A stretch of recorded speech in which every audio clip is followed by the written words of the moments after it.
Making a game on the scale of Halo takes hundreds of people with different skills, a singular vision, and time. Lots of time. But before a game reaches store shelves, the team must create thousands of assets that are tracked in 2-week deadlines we call sprints. 343 Industries invites you to join us on our journey, creating Halo 5 Guardians from the ground up, one painting, sound, and line of code at a time. This is the sprint. So we're coming down to the end of this sprint for Midship 2.0 is what some of the teams are calling it. A fan favorite, and it's coming back. The deadline being that we got to get it off to art. There's going to be some stuff that we will lose, but it's all in the name of keeping the design awesome, but also the map's got to look amazing, right? This map is going to be a piece of cake. No. Dude, no.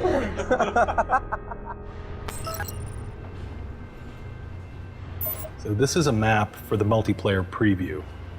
That means it's the first time that the public's going to actually be able to see the game. Getting the layout of the space is one thing, and that's already been done. Taking that layout and converting it to something that's actually really pretty, that's where environment art comes in. I live in the Bemis building. It's a 100-year-old converted factory that has been turned into artist lofts here in Seattle. So this is where I live. It's also where I do some of my work when I'm at home. I have a lot of weird stuff. My mom was a collector. She collected antiques, paintings and tapestries and stuff like that. And I started doing the same thing.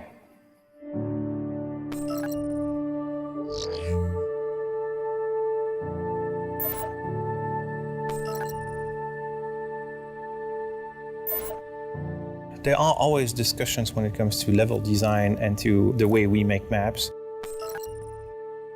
What should come first, what should come second, and mostly what is the best balance between art and gameplay. For Midship, we've been going into having a full level that is totally playable and that has been tested and tested in a lot of ways, and now we need to artify it. As a result, we need to keep the concept artist here creating the most badass visual ever. That's the goal. Then we can adapt that stuff. We can adapt these visuals to the gameplay intents, but once again, we need to be careful to just not be crippled on the art side. In French, I would say we will be walking on eggs. We will just be very careful about finding and keeping the best balance between both. And if we don't find the right balance, we're going to be in trouble. Oh, you got to do that. We can probably get started. All right. Hey, everyone. We're going to start. Just quickly, remember this is the preview map, so it needs to be done and finished up this summer. So just something to keep in mind. So Go for it, Vic. This is probably where the meat of your potato is going to go. The potato of your meat? The chunk of meat that you are going to have. This is going to be your biggest chunk of meat, right? Okay, so it's based on 3 different maps. They're all based off of each other. It started off from the Halo 2 Midship map, a little bit of Halo 3's Heretic, and elements of Halo Reach's Zealot map. And then the fiction for this is that it is en route to a battle. We're not sure which one yet. Some talks have been about making it en route to the first Halo, along with the rest of the Covenant fleet. Right now, we're not 100% positive because narrative team hasn't given us the okay yet, but we really love the idea of it being the ship owned by the Arbiter, but we're just waiting for approval. And that's Midship 2.0.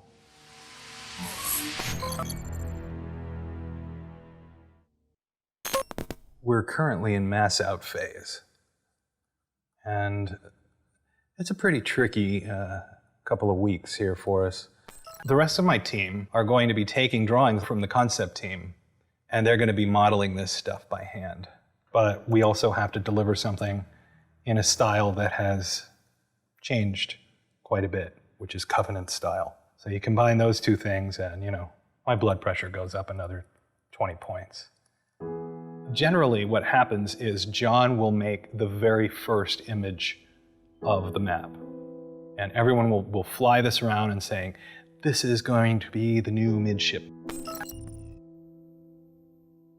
This right here is the first sketch of the midship design. We had this part that Nicholas designed earlier that we really liked, so I just rendered that out and tried to make the whole level based on that type of form. The issue is that you see these huge central columns. I think they were creating too much disruption into that scene, taking too much importance, and besides, it was getting in the way of the gameplay. So we actually scraped these in order to have smaller structures around, and we actually just put that stuff out. Yeah, I would try to add these things. I don't even want to mention what they look like, but just a little bit more view through the whole building. But it was also like a failed attempt, and here you can see the actual star map that we started to work into there. So we want all that stuff to be flowy in a certain way, even more in an organic map, because this is so organic to the point where sometimes we were wondering if we were not going too organic. If you don't have one straight wall into these levels, how is the player going to relate to that? Can we get the AC unit in the picture? That's R2-D2 on steroids. We're on red right over here, right? Is death cam off? No, we're on blue. That intro. Like that call out? Look at that, dude. Yeah, like art really messed up the line of sight originally. Let's go. Muffins, one shot, bottom middle. So we had to go back and try to open it back up. Two guys at blue. Two guys at blue looking at carbine. Art's job is to make sure the maps look as good as possible. Bob, one shot, car one. Oh, got me with sword. One shot P2, guys. One shot P2. Our job is to make sure the maps play as good as possible. Yeah, you're dead. Correction.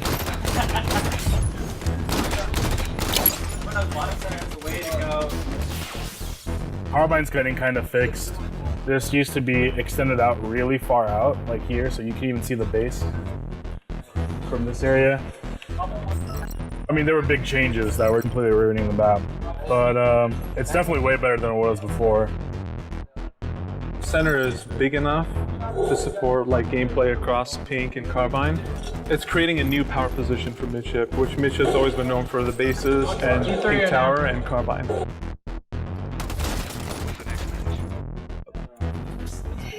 We got worked as a team. Oh, one other thing too, I noticed like it's hard to clamber, or unless I just completely messed up going from P2 to P3 from the sides. I saw that too. Yeah, we're gonna need Quinn to check up on that. Oh, come on. Oh.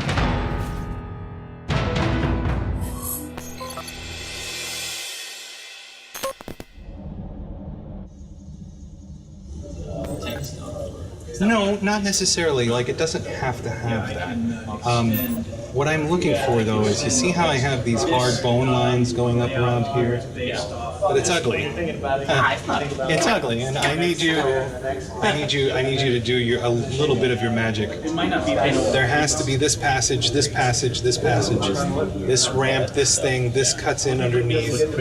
Like, all these things need to happen. Like these panel lines, it's all up to you. These sweeping shapes, it's all up to you. Can you think of like some kind of like little like panel that might work for here? Sketch me something.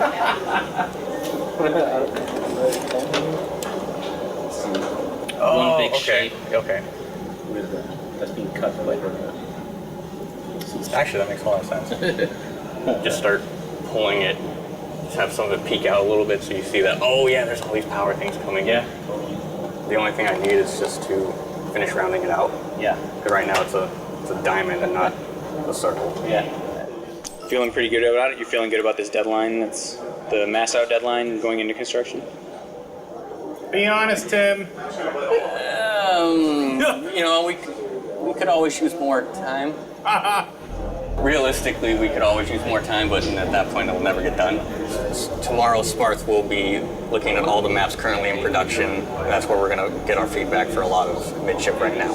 He's got the vision, he's got the eye, and we just got to make it happen. Woo! There's Sparth. But yeah, so Jeremy will roll on after CBS. Great. It's Quinn. Pop collar and all. Definitely on time. Not pop collar, it's a jacket. We've had some issues with the Covenant style. I think what we were trying to figure out is for this new style, going through the several different concepts, we had our original piece right here, and we had the very first mood piece right over here. And so what we were trying to do was reconcile the language between all three of these new pieces. Can you go back on the sidewall? If you can just have if you zoom out on a general view. Yeah, so see, when we put things into chunks design-wise, we got to make sure that there's still going to be an organic connection between all that stuff. There's a lot of chunks here. We have to just have all that stuff make sense on both sides. Could it be through like a line flow that will actually like go from one opening inside to the other? We need to just find that. It's always the same. It's always like big shapes, mid shapes, small shapes. What are the interaction and how does it read? If it's dynamic and based on a progression in terms of size and scale, it's awesome. The sidewalls are still not there exactly, but it's just a question of tweaking. Quinn, any other concerns, comments, things to remind people of? Players still able to get on top of the pink base. You leave your side bases and you go up the main two high streets, and then you could jump and get up on top. It doesn't look like it. We don't want it to read like something where someone is cheating to get up there, because it's intentionally designed for people to be in this spot that's very vulnerable, but not something that they could walk on and then get caught on little geometry pieces. We just got to curve a few things. It's not a big deal. You can run up here, and that way you can clamber up to the bridge, or you can climb up to the top. So ideally, if we could accomplish that, that'd be fantastic. Also, reminder for everyone, this map must be remixed as well for this map. So we're going to start discussing with people, pro team, the artists, Adrian, etc., and begin to figure out kind of what can we do for the remix time. All right, I'm going to bring this up. What? Quinn. What are you pointing at me for? The rumor is Quinn suggested to flip the map upside That is down. not me. I heard it was you. Back me up. Okay, someone said flipping it upside down would make interesting playfield possibilities. That was an idea. Is it, but seriously, is it an idea? 180 degrees, I don't know. Is there something we should look into? I'm just requesting one thing. When we think about the remixes, think about the initial function of these levels, not only from a gameplay standpoint, but also on a narrative standpoint. Having a bit of a storytelling intent that is going to be helping the concept artists and the visual guys to actually put more impactful storytelling into it. Okay, anything else? We want this whole center area to be a place where people go. This is like a huge firing lane right here. So augment the size of these shields themselves. And this would protect them from fire from this direction. Because right now that doesn't exist. You have this look on your face like that's quite possibly the worst idea you've ever heard. No. That's the face I make when I'm hearing a good idea. Oh, okay. It's just I've so trained you look myself. displeased when you have a good I've trained myself to do that. I just want it to be pretty, man. And it will be. Just want it to be. It will be, yeah, for sure. I know. I hear you. Okay. Thank you, sir. You guys are still here?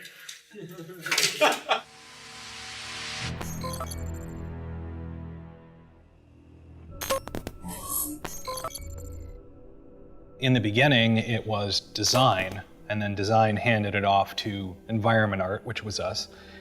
And now it's still us, but we are now kind of working with all the other groups. The effects team, the lighting team, the UI team for special symbols and things like that. What happens during construction is we get super detailed and we start going in and fleshing out little areas that we call beauty corners.